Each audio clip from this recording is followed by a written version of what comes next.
Hey guys, welcome to this week's Money and Investing Show. Deja vu, we are starting the year again with goal setting and more importantly, talking about some of the learning points from what 2020 had on offer. Plenty of great content in here, including an action plan and a great opportunity for you to set yourself up for the year that you deserve. See you in the show. Hey guys, welcome along to this week's Money and Investing Show with me, your host, Andrew Baxter, and as always, my faithful companion and offsider, Mr. Mitchell Laurential. Thanks for having me on the show, Mr. B. Episode 1, Season 2. Here we are, Deja Vu to start the year off. What a cracking time. It's crazy, isn't it? It was a year ago we were doing our first podcast in this series, Money and Investing, 52 shows last year, and we're back on the ground. Happy New Year to everybody joining us on here. Hope you had a good break yourself. You look like you were reasonably healthy. That work you did put me through on the farm really hurt me. I got sore wrists, sore arms. Yeah, look, it's non-gym muscles, mate. They're very, very different, and they require a different skill set. But hey, here we go again. As you say, deja vu is actually probably not a bad place to start because one of the great things, and we talked about this the other day out there, was the wonderful thing about the start of the year, it's almost like sort of being reborn, a born again year to start again and redefine your future. And we're obsessive about goal setting, and that's why we achieve the level of success that we do. And it's very, very important for people when they're starting the year to recalibrate. And the traditional way, and look, I was at a New Year's Eve party and everyone's talking about their New Year's resolutions and you're smiling and happy for them in the back of your mind based on our experience and expertise. We know that most of those 85-90% of those New Year's resolutions are not even going to make it past Australia Day. You know what I'd like to actually understand is if we go back and we said that exact same quote in our first podcast, and how many of our clients' New Year's resolutions actually sustained through the ones who listened to that podcast, because we spoke about intention, we spoke about excuses. That's right. I think you've got to have a more scientific approach to getting what you want out of life. Than just hoping for it. And my New Year's resolution this year, I want to get fit, I want to run a marathon, I want to make $1 million, I want to be debt free, I want to retire, I want to buy a car, whatever it might be. That's nice to set that out as a possible goal. But in order to achieve that, there are so many different mechanisms that need to kick in. And the whole thing at this time of year is great. It's a clean deck, it's a year ahead. And look, let's face it, 2020, brutal. for most people for everybody it was an interesting year, and it's a very divisive year. Some people enjoyed tremendous success, others didn't, and I think one of the threads that probably separate those is that ability to have a very, very clear game plan as to what they want, but have the flexibility, which again, and look, we're not going to go through last year's podcast. No. I'd really highly recommend anyone listening to this to go back and look at podcast 1 or episode 1 of season 1, because we lay out a very, very specific structure for setting goals and in order to achieve them. And for a lot of people, they might have started the year with an intention, but their approach needs to be flexible. You always have a resolute goal, but very great flexibility in terms of how you're going to go about doing that, because the situational context of what the year's got to offer changes massively, and you need to be flexible in the approach you take. And people that have achieved success through 2020, and if I look at where we started the year and where our clients were at, and if I look at our entire team in this business, because this philosophy that we use is something that we don't just talk about, it's something we do, and it's something that we drive through the DNA of our organization. If I look at every member of our team, they had a record year last year. Not just in terms of the specifics of their role, but also what they've achieved outside personally too. And there's a reason why there's 100% success rate, because we're using a process that works. What's also interesting to note is that we started the year with, quite a small team. And then despite the challenges that were presented, we've grown by nearly 300%. So not only have we succeeded, we've also grown. While most businesses are laying off staff, we're putting more on. Look, I'm very proud of the people that we've put in the business this year, because we've got the right people in the right seats on the bus, which is terrific. But seeing that growth, it hasn't happened by accident yet. On the other side of the coin, a lot of people moping around, and look, if you've been in business and your business has folded, and a lot of people have had that experience, that's very difficult to contend with dealing in that environment. And maybe it wasn't specifically because of your plan, it might have been the industry that you're in. If you've been in tourism, for example. I had dinner with a very good mate of mine a couple of nights ago who's in the restaurant game. And he's got 15, 16 restaurants we did at the start of the year, and he's whittled that down considerably, but he's got a great business model still. So it's been very, very difficult in certain sectors, and I think we'd be both arrogant and insensitive if you just said, well, it's just because of your planning. It's not that, there's a situation. Absolutely. However, for a lot of people, their approach hasn't been sufficiently flexible, and the fire in the belly to get it done hasn't been strong enough. And when we talk about goals, you've got to have a very, very, very strong reason why. And that needs to be something that's incredibly emotionally woven through you as a person, to the point where if you're not moving towards that goal, you're moving further away from it. It's a the all must. in, the all out, Absolutely. skin in the game. It has to be a must. It has to be a must. If it's a like or a should, like a new car, it's not going to happen. If you must have it, you'll make it happen. Gotcha. And so, that process that we use, again, podcast 1, series 1 last year, we'll go through that in specific detail, is key. And last year, through every kind of variable you could possibly want to have, personally, socially, society-wise, business-wise, legislation-wise, health-wise, travel-wise, everything. As an organization, I remember, at the start of March, we had to put the red line through 85 booked events that we had in their schedule. And all of a sudden you think, well, how does your business and your operation, how do you serve your clients when you can't have them all in a ballroom and teach them face to face, or bring them to our center of excellence and teach them face to face? How do we service these people at a time that's never been more important to provide that level of support and guiding hand, and through what is a crisis? And so we've developed other ways of doing that, and the results and the response from the clients have been off the charts. If you think about it, the market sold off nearly somewhat 40% through that COVID period. And without having that contact with our clients, it becomes awfully difficult to be able to steward them through that.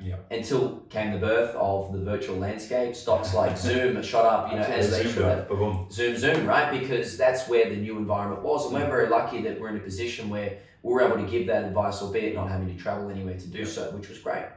That's been a huge thing, and that reach has just taken us back to global, which is where we want to be. I also think, the unambiguous signal screener that we use, we're in and out of the market. We had our clients out of the market. We had them back in on March the 24th. The timing wasn't by accident. There's a methodology behind that.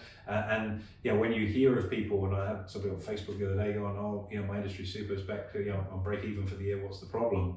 It's like, I can't believe you've been conditioned to accept break even. When I look at our Trader of the Year nominations, and we've got people that have banked 40, 50, 60, 70, 80, 90, 100% and beyond for the year, not by accident, but by having a very, very flexible plan in there. So, for anyone starting the year out, what are your intentions? Why are they there? What do you actually want, and why? And we've sort of talked about this, and we'll talk more about it, I think, as we get into one of the things that stops people getting what they want, which is that fear. We'll talk more about that. That's a separate subject under its own cover, I think. We should cover that. Let's do that, because let's break that out of this. Sure.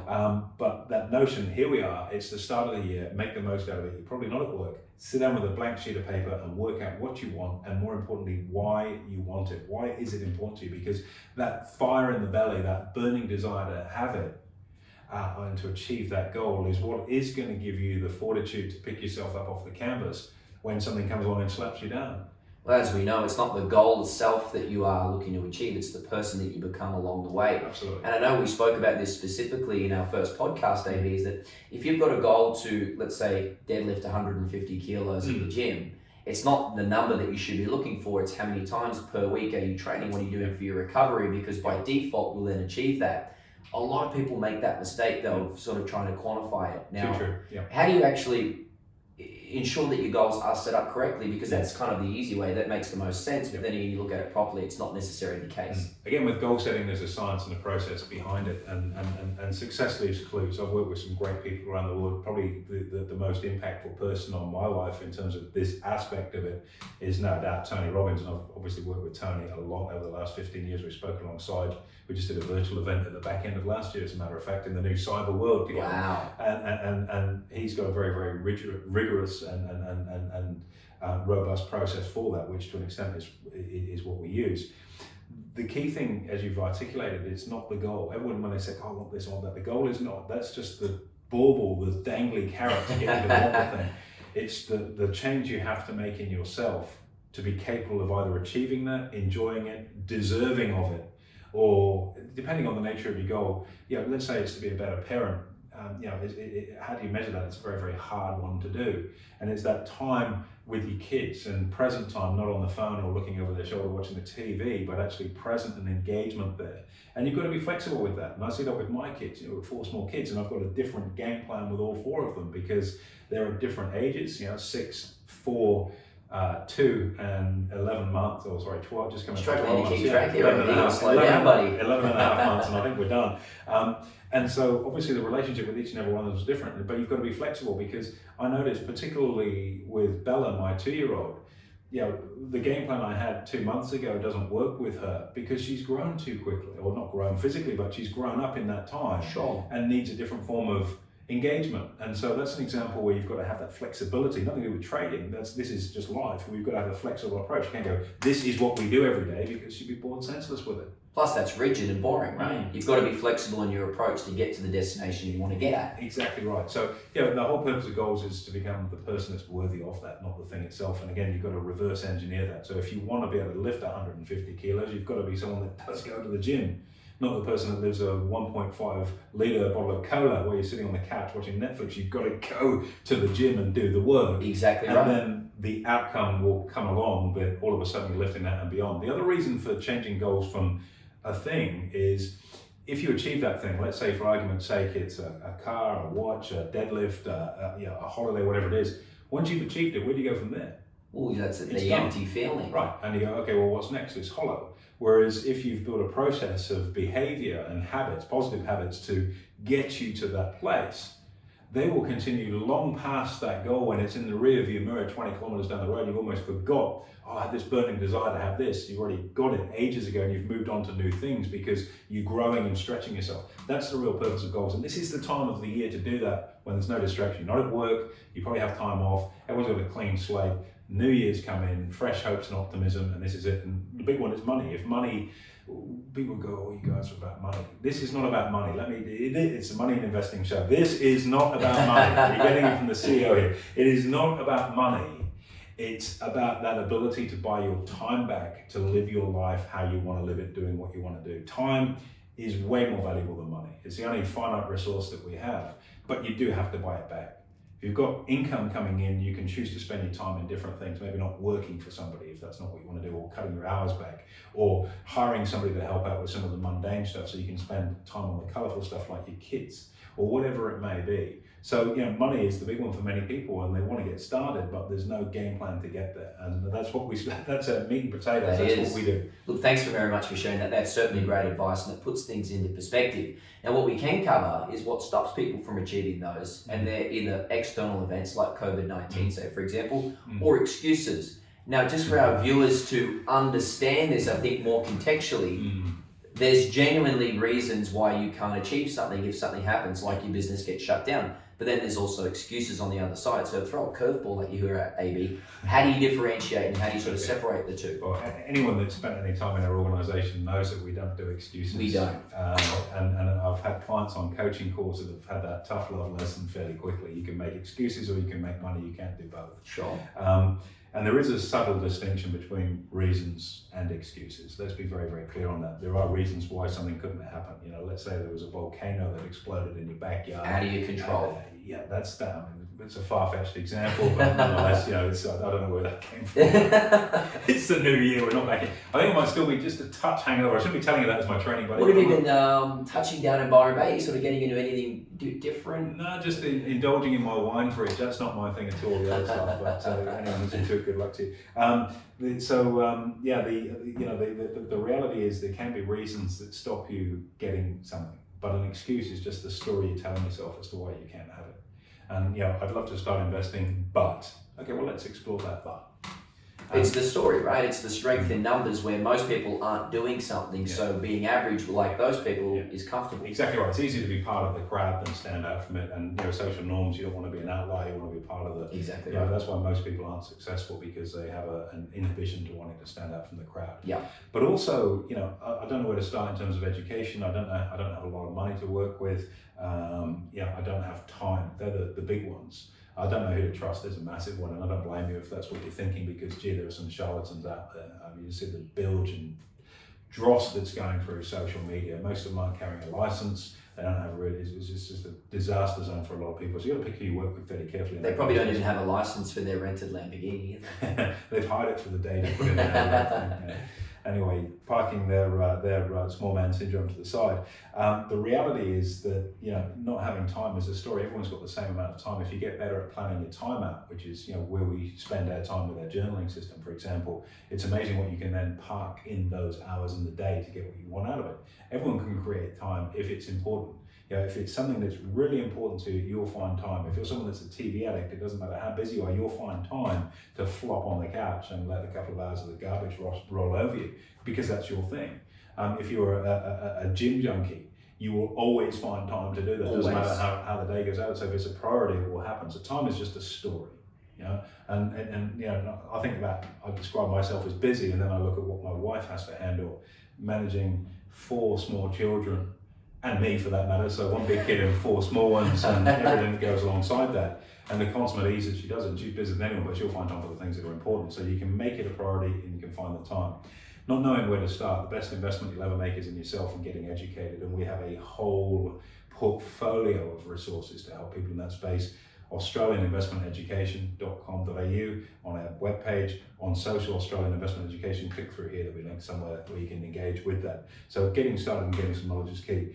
People that come out, I don't have any money, and you've got to ask yourself, why don't you have any money? And sure, you may not be working, or you might have gone through some form of setback, but you also look at people's spending habits. You can have good habits, you can have bad habits. So I had some young lad came up to me, it wasn't that young actually, a live event, one of the last live events we did last year, February time.